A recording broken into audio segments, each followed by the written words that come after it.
انت كان عندك فكرة انه 92% من البالغين عندهم عقد من الطفولة مستمرة عندهم لحد دلوقتي؟ طب بلاش، كنت تعرف ان في 90% منهم ما يعرفوش اصلا؟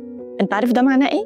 معناه ان 2% بس عارفين ان هم عندهم عقد، فده معناه انه الناس بتكبر مع مشاكلها، بالذات لو هم ما دوروش ورا ده ولا حتى كان عندهم الوعي الكفاية. وده مش كلامي، ده كلام الجامعة الأمريكية للطب النفسي ABA، وهم عملوا إحصائية حوالين الشباب والبالغين اللي بيبدأوا يحسوا بمشاكل نفسية، واكتشفوا إن 92% منهم بيمر بمشاكل في الطفولة تفضل تكبر معاهم وهم كبار. فيبدأوا الناس بقى لما يكبروا ويقولك أنت عندك إيشو في الثقة، ونقعد نحط مسميات، وإحنا بصراحة كبني آدمين بنحب المسميات. عشان كده كتاب عقدك النفسية سجنك الأبدي لدكتور يوسف الحسني لملك كل الحاجات دي في كتاب واحد، عشان تبقى عارف كويس قوي انت عقدتك بدأت منين. في الأول اعملي لايك وشير وكتير. دكتور يوسف الحسني حاول انه يحقق أمنية أهله ودخل كلية الطب، بس مع أول صدمة وقف كده في حياته وقال هو أنا مين؟ لقى نفسه مش عارف نفسه. وده كان بسبب إيه؟ بسبب إن هو كان بيحاول يرضي الناس اللي حواليه، وصل إن هو مش عارف هو كان عايز إيه، وده خلاه يحاول يساعد الناس التانية ويحكي عن مشكلته وتجربته ويحصر كل المشاكل اللي بتخلينا مع الوقت مش عارفين نفسنا. أول حاجة لازم تكسر سجنك الأبدي ده زي ما دكتور يوسف الحسني عمل.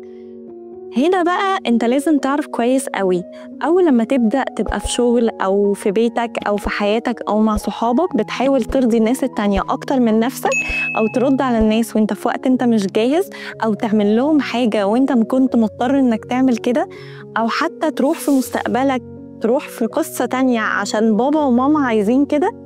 فانت هنا لازم تفهم انه في مشكلة، انت عندك عقدة رضا الآخرين، وده بيجي من الطفولة لما بتحس انك مش مقبول عند أهلك لمجرد ان انت مقبول لو اتصرفت تصرفات معينة وتصرفات تانية لأ، فتبدأ تبقى عايز ترضي كل الكوكب حواليك إلا انت.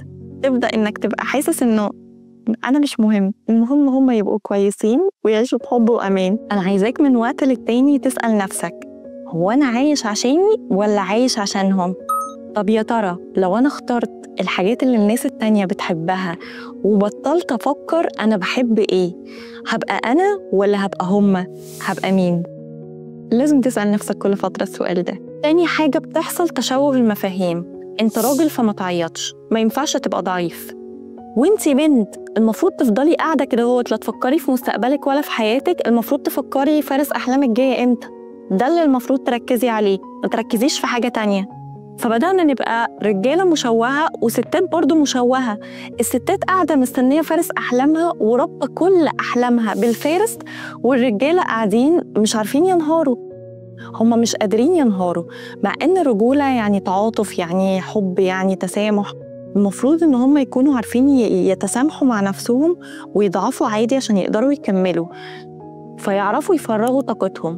والبنات هم المفروض ان هم يبقوا كاملين تماما عشان لما يجي فارس احلامهم يبدأ ياخد منهم الصفات والحاجات الجميلة اللي فيهم، لأن هم هيبنوا وعيهم، مش لازم يبنوا وعيهم مع فارس أحلامهم. الحقيقة بقى إنه إحنا وإحنا صغيرين بنبدأ نعرف إحنا حلوين ولا مش حلوين من أهالينا. فلو أهلي فضلوا طول الوقت يقولوا لي ما انتي شكلك، ما انتي مناخيرك، ما انتي ايدك، ما انتي رجلك، فهكبر احس ان انا مش حلو، فلما يجي حد يقول لي ان انا حلوه هتخض. فهنا لازم طول الوقت لو حد من الاهل سمع الفيديو ده، يا جماعه نقول ولادنا قد ايه هم حلوين ونقول لهم مميزاتهم ونخليهم يتصالحوا مع شكلهم عموما. لو بقى انت بقى بتتفرج عليا وانت كبير وعندك المشكله دي، فانت لازم تكون محفز نفسك. كل واحد فينا فيه الحاجات الحلوة اللي بيتميز بيها والصفات والخصائص، وفيه الحاجات اللي محتاج يتصالح معاها، لأن كلنا مش كاملين. فنتصالح مع شكلنا ونفسيتنا ونتصالح مع نجاحنا ونتصالح مع فشلنا. إحنا ما فيناش حاجة وحشة، إحنا طول الوقت كده كده كلنا محتاجين نشتغل على نفسنا، لأنه ما فيش حد فينا كان حلو والحلو بتاعه حلو مطلق، في شوية كده وشوية كده. عقدة الاستحقاق بقى، المشكلة هنا إن إحنا بنفتكر إن إحنا بنستحق إننا نبقى كويسين أو مبسوطين لما يتعمل لنا لايك أو حتى الناس تبقى معجبة بينا. فهنا إحنا بنبقاش مليانين أو ذواتنا مش مليانة من جوه، الكوباية بتاعتنا فاضية. أول ما بيجي حد يملاها بنبقى مبسوطين، ما بنفكرش هو بيملاها إيه، بيملاها سم ولا عسل. فهنا إحنا لازم نملى نفسنا من جوه، نتصالح نتصالح نتصالح. واللايك ما بتعملناش أي حاجة، ولا حتى لما الناس تقول لنا قد إيه إحنا حلوين ولا قد إيه إحنا ناجحين. عشان نبدأ نتصالح مع نفسنا لازم ننجح بجد، لازم نكون حلوين في نظر نفسنا بجد، ونبقى ناجحين لوحدنا إننا بنعرف نقعد مع نفسنا ونعرف نخرج مع نفسنا.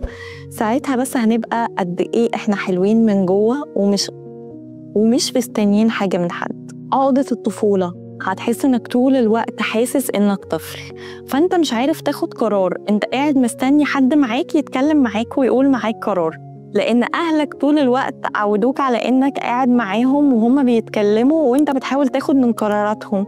فتيجي تبقى قاعد كده هوت، ها أبو طربوش اللي هناك ده قال إيه، طب فلان ها هناخد أنهي قرار. لازم طول الوقت تحدد قراراتك بناء على اللي مناسب دماغك ومناسب حياتك ومناسب لظروفك والعقائد والأفكار بتاعتك، مش لازم يكون ده مناسب للمجتمع حواليك.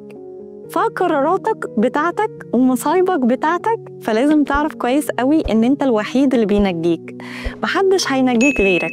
فلازم لما تيجي تاخد قرارات تاخدها بنفسك كويس جدا، وتعود نفسك طول الوقت إنك معتمد على نفسك كأنك الشخص الوحيد في الأوضة دي. لنفرض إن أنت معاك ناس تانية فأهلا بيهم وكتر خيرهم، بس لازم يكون قراراتك أنت أول واحد متحكم فيها. اللي بيقول بدل ما يقول لأ عشان الناس تقول عليه قد إيه هو كيوت، واللي بتفضل تبلع غضبها عشان الناس تقول عليه طيب مش شرير، أحب أقولك إن دي مش طيبة خالص.